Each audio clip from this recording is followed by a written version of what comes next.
everyone. So for the past 2 weeks, I have been working on a Generation Lost pop-up book. So I have always been kind of interested in interactive art and pop-up book art, and I have made interactive art before. I've made this wont files piece that I have redrawn multiple times. I'll show it on the screen somewhere, but I've always been very interested in that, and Generation Lost is one of my biggest interests at the moment.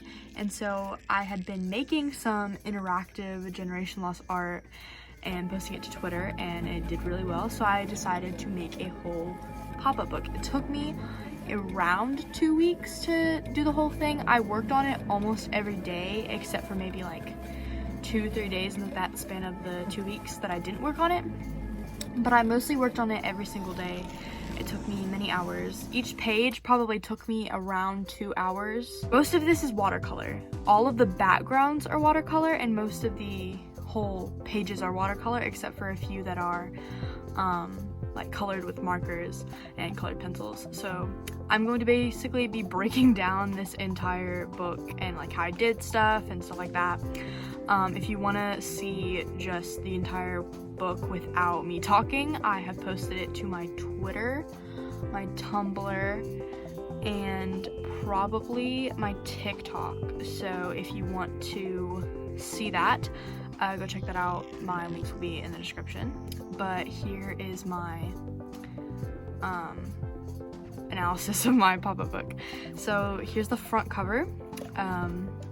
This is actually an old sketchbook that did not have many drawings in it, so I took them all out and repainted the cover, and I made the whole cover. I tried to make this look like it was made by Showfall Media.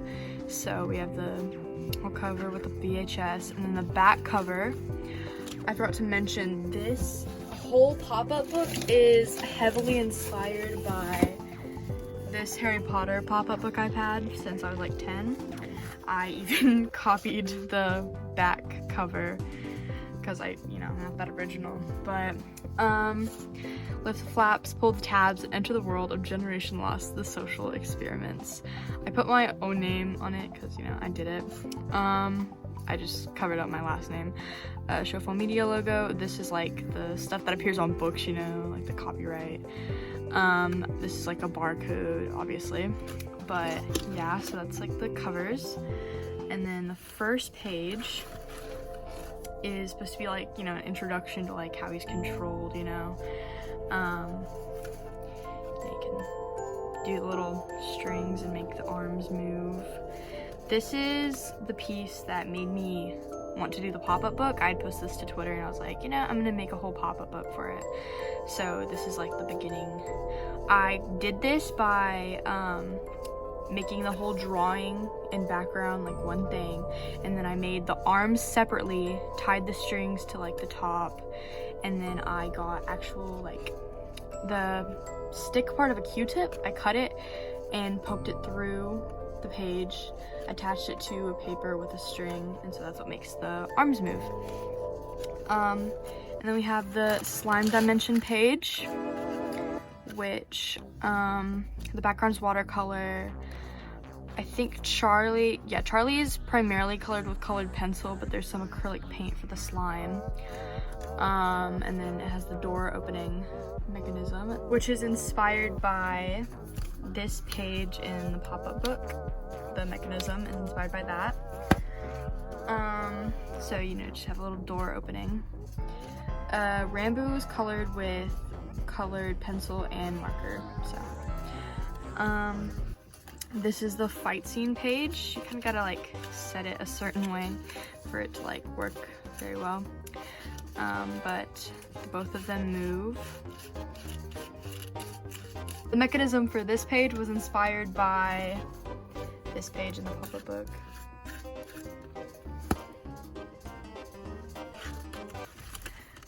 Here is the surgery scene from episode 2. You can change the green of the guts to red, just like how the glitching happens in the show. This one was done entirely with watercolor.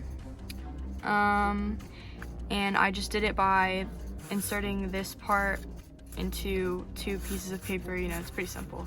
This is the carousel page, which you can kind of like pop out, and this is just one half of the carousel. But I was originally going to do a spin thing, but I couldn't really figure out how to fit that on this small of a page, so I just decided to do more of like a pop out kind of thing. This has Nikki, Sneeg, and Frank.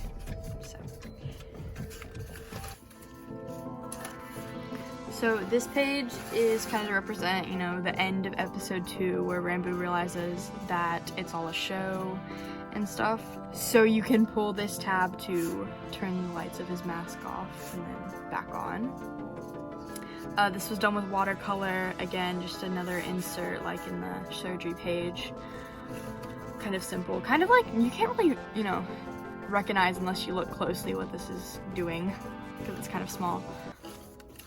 This page is the last page I worked on actually, and it is the part where he attacks the Showfall Media employee. Charlie, I just wanted to add him in here, like, you know, because originally this page was going through two things. It was going to originally be Rambo lifting the headphones off of Charlie, but I couldn't really figure out how to do that mechanism. And then it was going to be them running away from the Showfall Media employees, and I just couldn't figure out how to do that. So I finally settled on the attack scene, so you can lift this up to, you know. This mechanism was the same as the puppet one. Oh, the puppet one. Where you just, the Q-tip punched through. Yeah, pretty simple. This is the bow scene. This one was kind of added in last minute as like just a last minute idea because I thought it would be cool. You lift his head, bow, pinches behind there. It's pretty simple, just made Rambo different from the background, glued only the bottom half of their body to the page, so yeah. This is the choice scene, and you can put these together to, you know. This isn't really my favorite mechanism because this part gets stuck easily, but I do like the way that I drew the background and how I drew Rambo. I like it. I just don't really like the mechanism all too much. But yeah, so blood warning, you know, blood disturbing imagery warning, because, you know, opening the box.